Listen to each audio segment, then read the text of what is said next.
ദൈവത്തിന് സ്തുതി. വീണ്ടും ഒരു ക്രിസ്മസ് കാലം കൂടെ വരവായി. 2024 അവസാന ദിവസങ്ങളിലേക്ക് നാം അടുത്തുകൊണ്ടിരിക്കുന്നു. ഇത്രയും നാൾ യാതൊരുവിധ കോട്ടവും കൂടാതെ നമ്മെ നടത്തിയ ദൈവത്തിന് സ്തോത്രം പറഞ്ഞുകൊണ്ട് ഞാൻ ചെറിയ ഈ ചിന്തയിലേക്കൊന്ന് പ്രവേശിച്ചുകൊള്ളട്ടെ. ആദ്യമായി ഇങ്ങനൊരവസരം എനിക്ക് തന്ന പ്രിയപ്പെട്ട അച്ഛനോടും യുവജന സെക്രട്ടറി ശ്വേതയോടുമുള്ള നന്ദിയും സ്നേഹവും അറിയിച്ചുകൊള്ളട്ടെ. തിരുപ്പിറവി എന്നുള്ള വിഷയമാണ് ശ്വേത എന്നോട് പറയുവാനായിട്ട് ആവശ്യപ്പെട്ടത്. തിരുപ്പിറവി എല്ലാ വർഷങ്ങളും കാലാകാലമായിട്ട് നാം കേട്ടുകൊണ്ടിരിക്കുന്ന ഒരു വാക്കാണല്ലോ തിരുപ്പിറവി. നമ്മുടെ രക്ഷകനും ക്രിസ്തുവുമായ മിശിഹാ തമ്പുരാന്റെ ജനനത്തെക്കുറിച്ച് നാം ഓർക്കുന്ന ഒരവസരം. അവൻ്റെ ജനനത്തെക്കുറിച്ച് പ്രഘോഷിക്കപ്പെടുന്ന അനേകം കാര്യങ്ങൾ പറയപ്പെടുന്ന ഒരവസരം.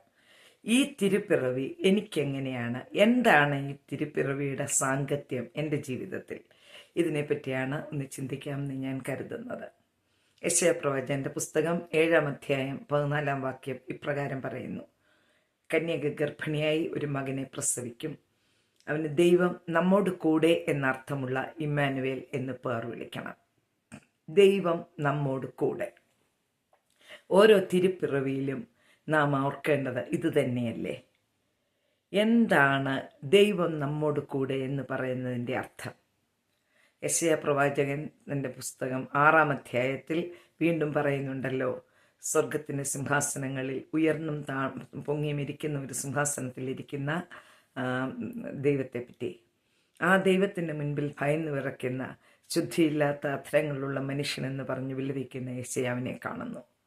ആ കർത്താവാണ് താണിറങ്ങി ദൈവം നമ്മോട് കൂടെ എന്നർത്ഥമുള്ള ഇമ്മാനുവേലായി നമ്മുടെ ഇടയിൽ പാർക്കുന്നത്. ഫിലിപ്പിയൻസ് 2-ലും ഇത് തന്നെ വീണ്ടും പറയുന്നു. അവൻ ദൈവത്തോടുള്ള സമത്വം മുറുക്കെ പിടിക്കാതെ ദാസനായി മനുഷ്യരൂപമെടുത്ത് ഈ ലോകത്തിലേക്ക് വന്നു. എന്തിനാണ് അവൻ ഈ ലോകത്തിലേക്ക് വന്നത്? എനിക്ക് ഈ തിരുപ്പിറവി എപ്പോഴാണ് ബാധകമായിട്ട് വരുന്നത്? ഞാൻ വളരെ പ്രയാസത്തിലൂടെ കടന്നു പോകുന്ന ഒരു ഘട്ടം. ഭയപ്പെടേണ്ട, ഭ്രമിച്ചു നോക്കേണ്ട, ഞാൻ നിന്റെ ദൈവമാകുന്നു. ഞാൻ നിന്നെ കരം പിടിച്ച് നടത്തും. നിന്റെ കാലിനെ വീഴ്ചയിൽ നിന്നും കണ്ണിനെ കണ്ണുനീരിൽ നിന്നും പ്രാണനെ മരണത്തിൽ നിന്നും ഏറ്റെടുക്കാനായി നിന്റെ ദൈവമായി ഞാൻ നിന്നോട് കൂടെയുണ്ട്. ഈ വാഗ്ദത്തം എനിക്ക് ഓർമ്മ വരുമ്പോൾ അത് എൻ്റെ ജീവിതത്തിലെ തിരുപ്പിറവിയായിട്ട് മാറുന്നു. അവൻ്റെ വചനങ്ങൾ, അവൻ്റെ വാക്കുകൾ നമ്മോട് ഓരോ സന്ദർഭത്തിലും ജീവിതത്തിൻ്റെ ഓരോ നിമിഷവും അത് നമ്മോട് ഓരോ കാര്യങ്ങൾ, സന്തോഷവും സങ്കടവും എന്തു തന്നെയാകട്ടെ, പ്രഘോഷിച്ചുകൊണ്ടിരിക്കുമ്പോൾ തിരുപ്പിറവി നമ്മുടെ ജീവിതത്തിൽ ബാധകമായിട്ട് വരും. അതുപോലെ രോഗത്തിൻ്റെ അവസ്ഥയിലൂടെ ഞാൻ കടന്നു പോകുന്നു. ഇതാ ഞാൻ നല്ല വൈദ്യൻ, നിന്റെ കൂടെ ഞാനുണ്ട്. കുരുടനെ സൗഖ്യമാക്കി, കുരുടൻ്റെ കണ്ണ് തുറന്ന്, ചെവിടൻ്റെ ചെവി തുറന്ന്, കല്ലറയിൽ നാറ്റം വമിച്ചു കിടന്ന ലാസറിനെ പുറത്തേക്ക് കൊണ്ടുവന്ന, വിധവയുടെ മകൻ്റെ മരണത്തിൽ വിധവയുടെ കണ്ണുനീര് കണ്ടപ്പോൾ മനസ്സെളിഞ്ഞ ആ ദൈവം എൻ്റെ കൂടെയുണ്ട്. എൻ്റെ കണ്ണുനീരിനെയും അവൻ മറികടന്നു പോകുകയില്ല.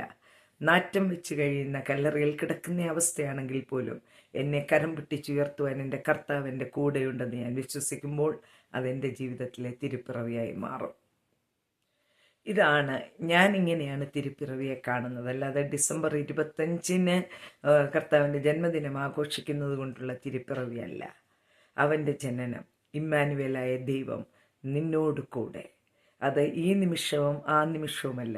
എൻ്റെ ജീവിതം അമ്മയുടെ ഉദരത്തിൽ ഞാൻ പിണ്ണാകാരമായിരുന്നപ്പോൾ മുതൽ ഇനിയും തിരിച്ച് അവൻ്റെ പക്കലേക്കുള്ള മടക്കയാത്രയുടെ ദിനം വരെ ഓരോ ദിവസവും എൻ്റെ കൂടിരുന്ന് തൻ്റെ വചനങ്ങളെയും വാഗ്ദത്തങ്ങളെയും അവൻ ഓർപ്പിക്കുമ്പോൾ അതാണ് അവൻ്റെ തിരുപ്പിറവി ഓരോ ദിവസവും എൻ്റെ ജീവിതത്തിൽ ഉടലെടുക്കുന്നത്. കണ്ണുനീർ താഴ്വരയിലാണോ നീ? നിന്റെ മനസ്സ് വേദനിച്ച് നിലവിളിക്കുന്ന അവസ്ഥയിലാണോ? ഒരു സന്തോഷവും ഒരിടത്തും കാണുവാൻ സാധിക്കുന്നില്ല എന്നുള്ള അവസ്ഥയാണോ? എല്ലാവരും എന്നെ തള്ളിക്കളഞ്ഞു, എനിക്കാരുമില്ല എന്നുള്ള അവസ്ഥയാണോ? അപ്പോൾ പറയുന്ന ഒരു സ്നേഹസ്വരം കേൾക്കും: ഭയപ്പെടേണ്ട, ഞാൻ നിന്റെ ദൈവമാകുന്നു. ഞാൻ നിന്നോട് കൂടെയുണ്ട്. നിന്റെ കരം പിടിച്ച് ഞാൻ നിന്നെ വഴി നടത്തും. ആ ഒരു ശബ്ദം ഞാൻ കേൾക്കുമ്പോൾ അതെൻ്റെ തിരുപ്പിറവിയായിട്ട് മാറുന്നു. ആരുമില്ലാതെ അനാഥരായിട്ട് ജീവിക്കുന്ന പലരുണ്ടല്ലോ. അതിൻ്റെ എല്ലാ ഒരു അവസ്ഥയിൽ നിന്ന് നമുക്ക് തന്നിരിക്കുന്ന ഒരു സന്തോഷം വലിയ സന്തോഷം തന്നെയാണ്.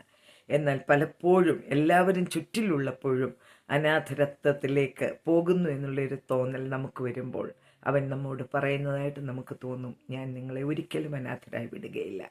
ആ ഒരു ശബ്ദം ഞാൻ തിരിച്ചറിയുമ്പോൾ അതെൻ്റെ ജീവിതത്തിലെ തിരുപ്പിറവിയായി മാറും. ഇതാണ് ഞാൻ കാണുന്ന ക്രിസ്മസ്. അവൻ എൻ്റെ കൂടെ ഇരിക്കുന്നു ഓരോ നിമിഷവും. എൻ്റെ സന്തോഷമാണെങ്കിലും എൻ്റെ സന്തോഷമാണെങ്കിലും എനിക്ക് കൂട്ടിനുള്ള ഒരു ദൈവം ഇമ്മാനുവേലായി എൻ്റെ കൂടിയിരിക്കുന്നു. അങ്ങനെ ഓരോ ദിവസവും എൻ്റെ ജീവിതത്തിൽ അത് തിരുപ്പിറവിയായി മാറുന്നു. സർവശക്തനായ ദൈവം ഈ തിരുപ്പിറവിയിൽ കൂടി നമ്മുടെ മനസ്സിൻ്റെ ഓരോ കോണിലും ഇറങ്ങി വന്ന് ഞാൻ നിന്നോട് കൂടെ ഉണ്ടെന്ന് പറയുന്ന ഒരു വാക്ക് കേൾക്കുവാൻ ദൈവം തമ്പുരാൻ ഏവർക്കും ഇടയാക്കട്ടെ എന്ന പ്രാർത്ഥനയോടുകൂടി ഞാൻ എൻ്റെ വാക്കുകൾ ചുരുക്കുന്നു. Thank you.